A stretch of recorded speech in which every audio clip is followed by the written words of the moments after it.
Apabila seorang istri tetap berusaha untuk memberikan nasihat kepada suaminya, memberikan masukan, bukan membiarkan, semoga dia terlepas dari dosa itu. Tapi kalau tidak, ada pembiaran, bahkan ada yang sudah sampai ke tingkat menikmatin dengan dosa-dosa suaminya.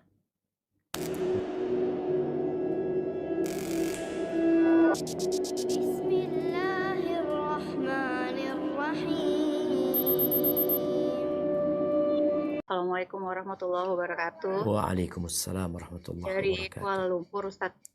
Kuala Lumpur. Oh ya. Barakallahu fiik. Nah, Titipan pertanyaan, Ustadz. Ada suami istri. Jadi salah satu istrinya itu udah boleh dibilang hijrah. Terus suaminya ini masih boleh dibilang juga masih jauh deh, Ustadz, dari hijrahnya itu. Terus jadi banyak perbedaan dari semua segi. Sang istri ini udah misalkan seperti kayak musik itu haram loh, nggak boleh gini. Tapi sampai sekarang tuh masih seperti itulah, Ustaz. Terus bagaimana, apakah sang istri mendapatkan dampak dari dosa yang dilakukan suami? Istrinya kan udah hijrah ya, Ustaz, udah tobat lah, insya Allah. Apakah mendapatkan dampak dari yang dilakukan oleh suami, istri dan anak itu, dan bagaimana sikap istrinya itu karena adanya perbedaan dari setiap permasalahan hidup gitu loh, Ustaz, dari segala perbedaan yang terjadi. Gitu deh, Ustaz. nah, barakallahu fikum. Oke, jazakallah khair, Ustaz. Barakallahu fikum. Allahu akbar jemaah. Ahibati fillah, kita ingin memiliki pasangan hidup yang sejalan sama kita. Tapi terkadang kita dapat ujian, ternyata pasangan kita tidak sesuai dengan yang kita inginkan. Mungkin visi dan misinya berbeda. Apa yang harus dilakukan?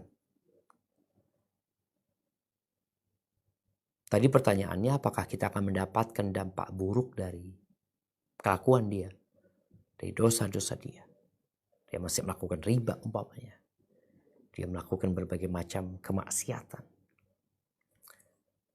Apabila seorang istri tetap berusaha untuk memberikan nasihat kepada suaminya, memberikan masukan, bukan membiarkan, semoga dia terlepas dari dosa itu. Tapi kalau tidak, ada pembiaran, bahkan ada yang sudah sampai ke tingkat menikmatin dengan dosa-dosa suaminya. Allah Azza wa Jalla mengatakan, wattaqu fitnatan la tusibanna alladhina zalamu minkum khassah wa'lamu anna Allah syadidul iqab. Allah mengatakan, takutlah kalian kepada fitnah, kepada kekacauan, kepada azab yang apabila datang tidak hanya menimpa pelaku dosa saja. Jadi datang azab menimpa semuanya. Dan ketahuilah Allah itu azabnya berat sekali. Makanya kadang-kadang kita ngelihat di satu tempat Allah berikan azab. Satu kampung umpamanya hilang.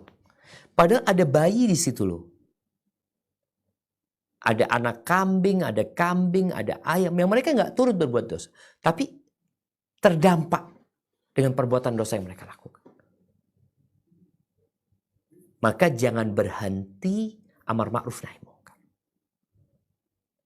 Kadang-kala ada sebagian yang, aduh Ustaz males sudah Ustaz, karena kalau ngasih tahu ribut lagi ini itu. Jangan berhenti. Cuma engkau harus lihat waktu, lihat tempat, lihat kondisi. Kalau katakan ke suami umpamanya, bang, abang nggak mau belajar lagi, kayaknya itu perlu dipikirkan kembali bang, kayaknya nggak boleh itu bang. Wow, istri diam. Nanti ada waktu lagi sampaikan. Jangan debat sama suamimu.